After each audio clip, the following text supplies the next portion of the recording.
So welcome to my review of Sausage Party. Make it rain. Gary, just throw this fucking toothpick at me, man. So if you don't know, this movie is about food in a supermarket that is waiting to be picked by the humans who are known as the gods. But when they get picked, they realise that the great beyond that they thought was going to be this immaculate life didn't turn out to be what they expected it to be. So, a part to this film, it is essentially the American Psycho of animation. The humans, they bathe the food, they groom the food, and then they just hack them and slaughter them to death as if they were the hookers for Patrick Bateman. Oh, Jesus, fuck! The gods kill our asses. You fucking whore!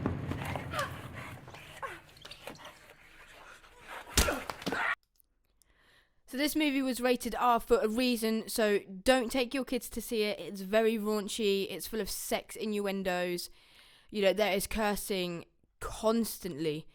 But for me, that never once got boring, they used swearing pretty much every sentence of the film, but it just always felt necessary for what they were discussing. I thought it played very well, I really enjoyed it, and usually with films like that, the swearing, it starts to grate on me a little bit, but for this, it just fitted so perfectly that it rounded the film so well, and you just really enjoyed it, it never got boring.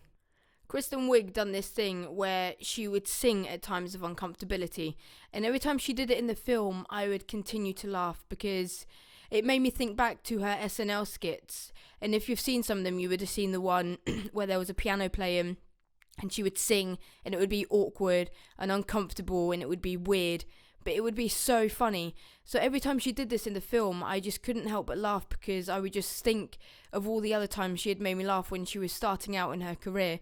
And I really enjoyed that part because, it did take me back to where she was and where she is now. And that is just Kristen Wiig all over, she makes you feel very uncomfortable, but in the best of ways, if you know what I mean. But there was one thing about this movie, it had a little bit of a repetitive pattern with a few things. So, for instance, a Kristen Wiig singing, that one did make me laugh, it didn't stop making me laugh. But there was another one where there'd be some food having a conversation, and they would say, oh, light bulb, because they'd have a good idea, and a light bulb would jump out. Or they would say the word apples in their conversation, and an apple would jump out, or beans, etc., etc. And they'd be like, no, not you light bulb, not you apples, not you beans. And they would all go back to their shelf or their home, wherever they came from. And for me, that got a little bit annoying because I feel like that joke was overplayed a little bit. The first few times it happened, it was funny. It was one of those clever things that you've seen before, but you still laugh at it when you see it in something new. And I thought it was done well. And then, halfway through the film, it was still happening. And I was like, they can probably stop with this one now because I've seen it, it was funny, and now it's not that funny. Another thing I liked about this movie was how the store looked from above. So from the food's perspective, if you're on the highest shelf and you're looking through into the store, it looks like a city, and it's really beautiful because when the store closed at night and all the food, they would interact with each other, it felt like a neighbourhood. And I thought that was really clever because, you felt more towards the food. So whenever a piece of food died, you felt sad about it because you could see from their perspective how their life was. And, they had friends and they had family and they had things they wanted to do and they wanted to go to the great beyond. And they were just so happy. And I really liked that aspect of the film. I thought it was really well done. And, the animation side to it, it just gave you this warm feeling inside. Considering the raunchiness of it, it did make you feel really good. I will say though, however, the majority of this film does take place inside the store. So when I watched the trailer, I thought, the hot dogs got picked, the buns got picked, other pieces of food got picked, and they left the store. I thought the majority of the film was going to happen on the outside.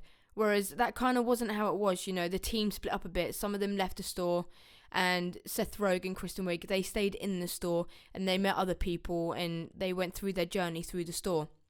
Whereas there was another journey going on outside the store with Cera, Jonah Hill for a short while, and they were trying to meet again to help the rest of the story, to help them to understand that the great beyond was this dark and gloomy place that they didn't want to go to.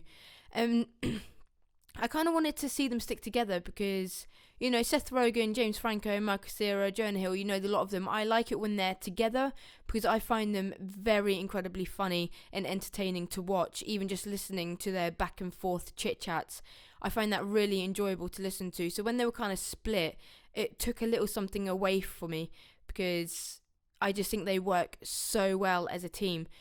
But the film still worked, you know, it still worked with some of them on the outside, some of them on the inside.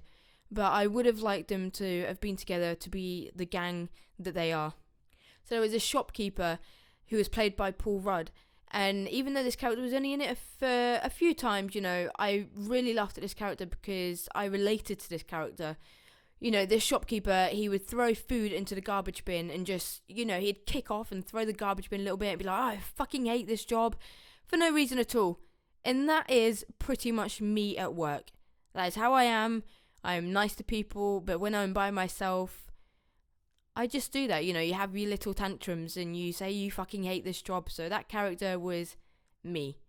So I love that character. He made me laugh. Paul Rudd. I didn't even know it was Paul Rudd until the end when the credits came down, but he done a really good job. You know, I one thing I think though, I think this film would have been perfect for somebody like Aubrey Plaza because she has the perfect bitch tone to her voice and she plays it so well that she could have been one of these shop, you know, one of the people that worked in a shop, and she would have done it so incredibly well that it probably would have made me laugh a lot because she's just like that, you know, she makes me laugh at anything she does. She can just stare really blankly and I will probably laugh. So I feel like I would have liked it a lot more if there was somebody like Aubrey Plaza in it, just to give a little bit of a different mix to the personalities of the actual cast and crew. In this movie, you know, it shows great emotion. You see the connection between Kristen Wiig and Seth Rogen. You know, it shows romance, it shows friendship, it shows hope, belief, you know, there's wisdom in there. This film pretty much has pretty much everything you can kind of want, and, you know, for all the raunchiness, you know, you might forget about those little parts that are in it, but it really does show a lot for friendship and love. And I think, you know, it's, like I said before, it's a really well-rounded film. And if you don't get offended by raunchiness and sex and all that kind of thing, then I definitely suggest checking this movie out. It's been one of my favourite animations I've watched in the cinema for a long time, and not just because I love the cast, but it was genuinely a really good time. It was mindless fun. There was a few laughs. I definitely think that it's rewatchable. Maybe not, you know, if you watch it consecutively over and over again, but it's definitely rewatchable. And so for this movie, I am giving this a B.